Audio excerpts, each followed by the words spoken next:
This episode of Expedition Mystery is brought to you by Mastermind, nootropic for supervillains. Whether you're trying to take over the world or cramming for evil medical school, Mastermind, nootropic for supervillains is your go-to cognitive enhancer. A caffeine-free concoction of all-natural ingredients, specially formulated to boost your brains when you need it the most.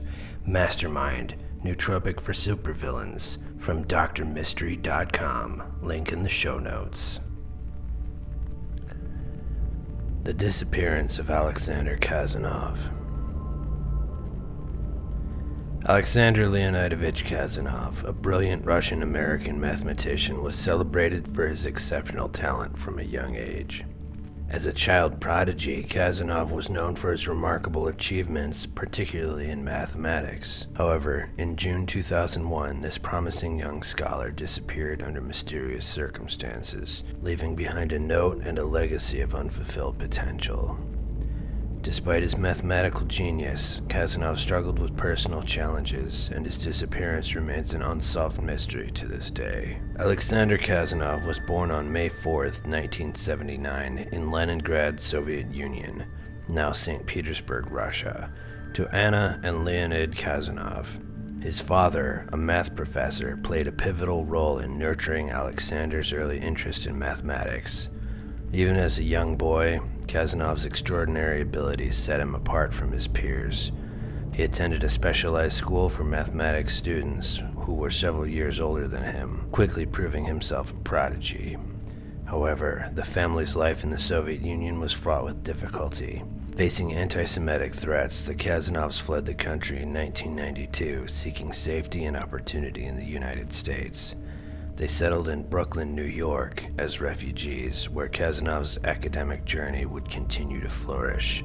After moving to the U.S., Khazanov attended Stuyvesant High School, one of the most prestigious public schools in New York City. His talent for mathematics quickly became evident. By the summer of 1994, at just 15 years old, he passed the qualifying exams for Penn State University's doctoral program in mathematics. Khazanov was also selected as the youngest member of the United States team for the International Mathematical Olympiad in 1994, an event where students compete to solve complex mathematical problems. Not only did Khazanov participate, but he also wrote a perfect paper, one of the youngest individuals to ever achieve this feat.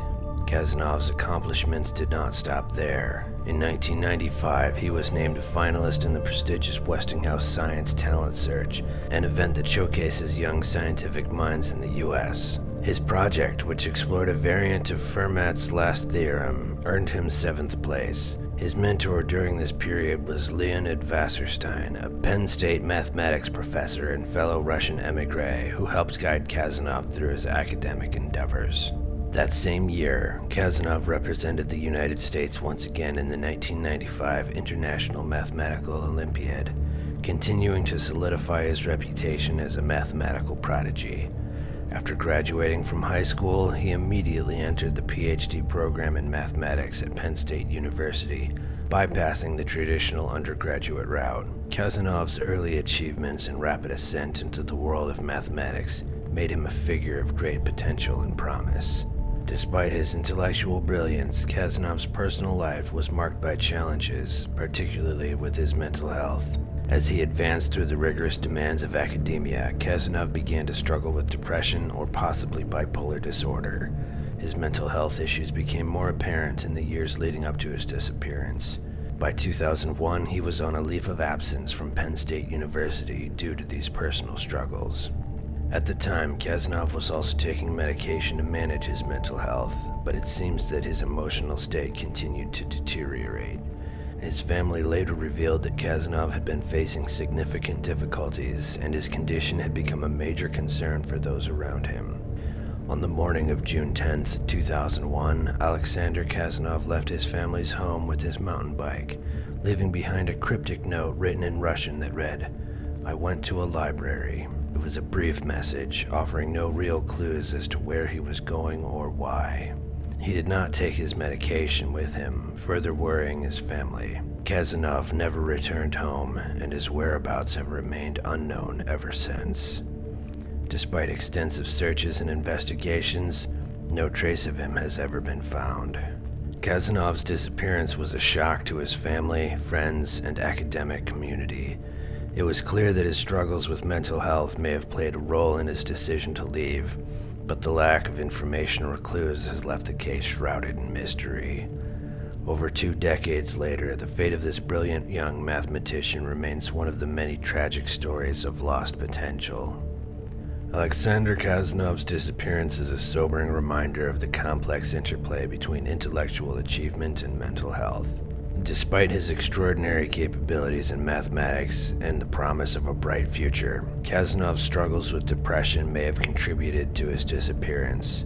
His case has left a lasting impact on the academic community, where his early accomplishments are remembered, but his untimely vanishing continues to raise questions. Though Aleksander's brilliance remains a beacon in the world of mathematics, the unresolved mystery of his disappearance serves as a poignant reminder of the human challenges that even the most gifted individuals face.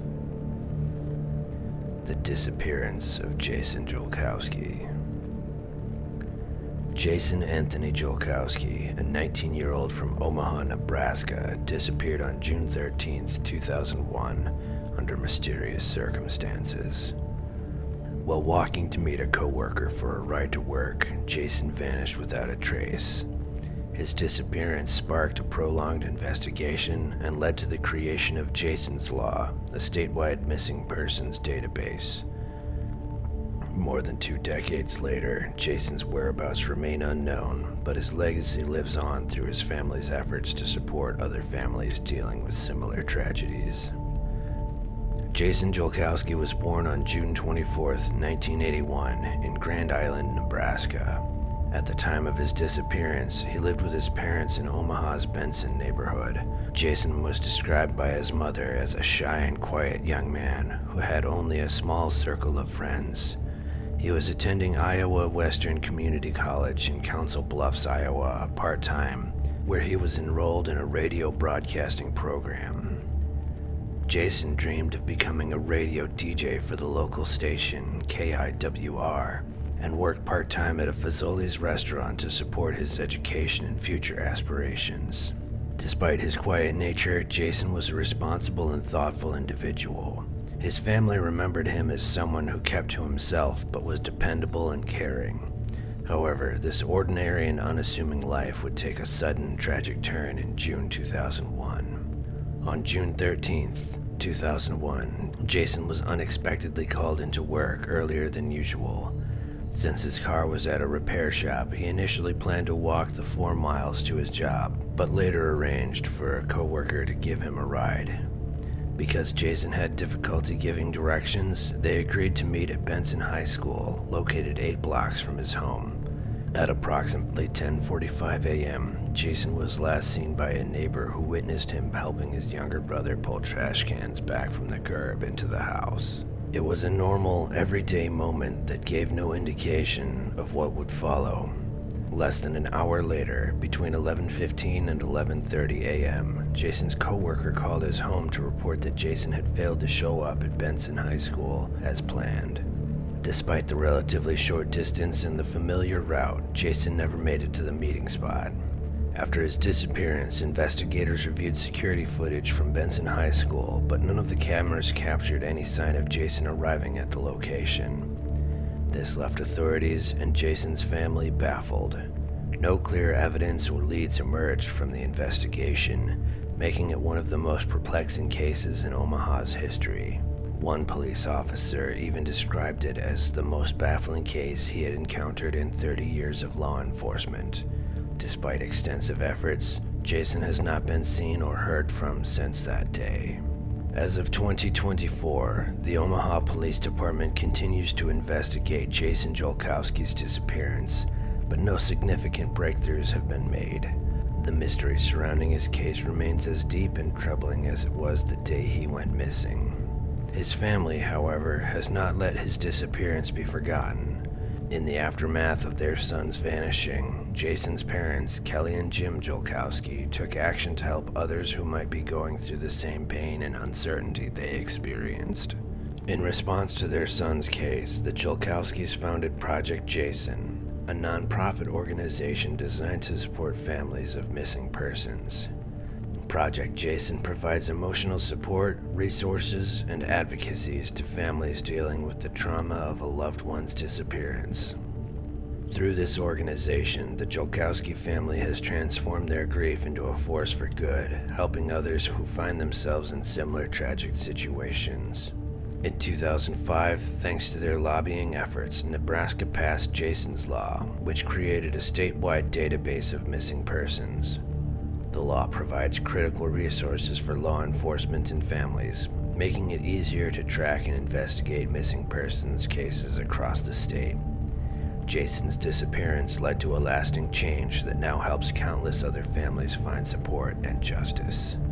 Kelly Jolkowski's efforts were recognized on a national level when she received the Volunteer for Victims Award from U.S. Attorney General Eric Holder in 2010. In 2014, she was also awarded the Nebraska Governor's Points of Light Award, a recognition for her continued work to raise awareness about missing persons and support affected families. The disappearance of Jason Jolkowski is a heartbreaking mystery that continues to haunt his family, friends, and the Omaha community. Despite the lack of answers, Jason's story has had a profound impact, leading to meaningful changes in how missing persons cases are handled in Nebraska. Through Jason's Law and Project Jason, his family has turned their tragedy into a beacon of hope for others facing the uncertainty of a loved one's disappearance. Although Jason's whereabouts remain unknown, his legacy of compassion and advocacy continues to shine. The disappearance of Louise Kerton. In July 2001, Louise Kerton, a 24-year-old student nurse from Broadstairs, Kent, went missing under mysterious circumstances while visiting Germany. Despite years of investigation, the case remains unsolved, leaving Louise's family, friends, and the public grasping for answers. When she went missing, Louise was living with her boyfriend, Peter Simon, in Broadstairs, a town in southeastern England. Peter was from Germany, and Louise had been visiting his family in Strassfeld, a small village near Bonn. She had spent 5 weeks with his family, intending to recover from the disappointment of failing her nursing exams. On July 30th, 2001, Louise planned to make her way back home to England from Germany. According to Peter's mother, Ramona Simon, she had driven Louise to Aachen Hauptbahnhof, a major train station in the city of Aachen, Germany, where Louise planned to take a train to Ostend, Belgium. From there, she would take a ferry to Dover, completing her journey back to the United Kingdom. However, Louise never arrived in England, nor was she ever seen again. Her family's immediate alarm would set off a chain of events that would raise many questions but yield few answers. German authorities treated Louise's case with a sense of routine, as there was no initial evidence of foul play, and Louise, as an adult, had the legal freedom to move as she wished. Unfortunately, this approach led to a slow start in the investigation, which her father, Phil Kerton, has long criticized as an oversight. Louise's disappearance was deeply out of character, and her family knew that something must have gone wrong. In the wake of Louise's disappearance, her family took proactive measures to ensure her case was not forgotten. Dissatisfied with the pace of the official investigation, they hired Bob Moffat, a retired Scotland Yard superintendent, and Di Davies, a former head of Royal Protection, as private investigators. Both men raised concerns about the approach taken by both German and British authorities, and they suggested that crucial evidence may have been overlooked. The Kerton family also expressed frustration toward the Simons, accusing them of withholding information from police and providing conflicting statements. For instance, while Ramona Simon claimed to have dropped Louise off at the Aachen station, there were no reliable witnesses to confirm seeing her there, nor was there any surveillance footage to support this statement. Moreover, the Simons' refusal to cooperate fully with the private investigators created a shadow of suspicion around them. However, the Simons firmly deny any involvement in Louise's disappearance and maintain that they did everything they could to help. As part of the investigation, German police analyzed photographs from a camera that belonged to Louise and was later found in Peter's home in Strassfeld. The pictures, which depicted a scene in a village near Bad Schweißhainen, added an additional layer of mystery to the case.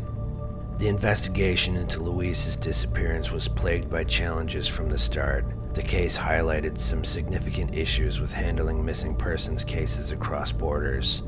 Although Louise's family had immediately reported her missing, German police initially considered her absence voluntary, believing she might have chosen to disappear or was living in a homeless shelter in Aachen based on an unconfirmed tip.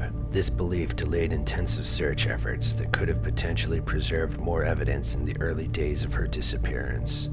Additionally, Louise's status as an adult complicated the urgency of the case. Both German and British authorities seemed reluctant to launch a full-scale search for someone who was of legal age, despite pleas from her family. This hesitation unfortunately meant that critical time was lost in the investigation, making it difficult to retrace Louise's steps or identify possible witnesses. The years since Louise's disappearance have been marked by heartbreak and unanswered questions. Her mother, Kathleen Kerton, passed away in 2011 from stomach cancer without ever learning what happened to her daughter. Phil Kerton, who has remained vocal in his pursuit of justice, believes that the truth has yet to be uncovered and has never given up hope for answers. Despite the family's persistence, the German authorities officially closed the case, citing a lack of evidence and no new leads. As of today, the Simon family has left Strassfeld, and Louise's disappearance remains an open wound for the Kerton family and a troubling mystery for all those who have followed the case.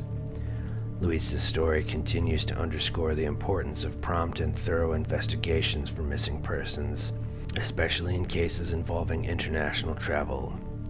It also highlights the emotional toll that such cases take on families who are forced to endure years of uncertainty. The unresolved case of Louise Kerton stands as a haunting reminder of the potential shortcomings in cross-border cooperation and the challenges faced by families searching for missing loved ones. While Louise's family has sought answers for over 2 decades, the mystery endures.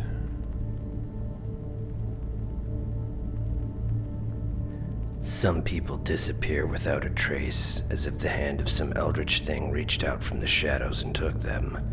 Some no doubt met a terrible end at the hands of their fellow man. Others still came by their fate by their own hand. Whatever the case, if you have any knowledge of the fate of any of the aforementioned cases, reach out to the relevant authorities so that the families of the missing might find some closure. Like and subscribe if you've enjoyed this narration. Expedition Mystery, signing off.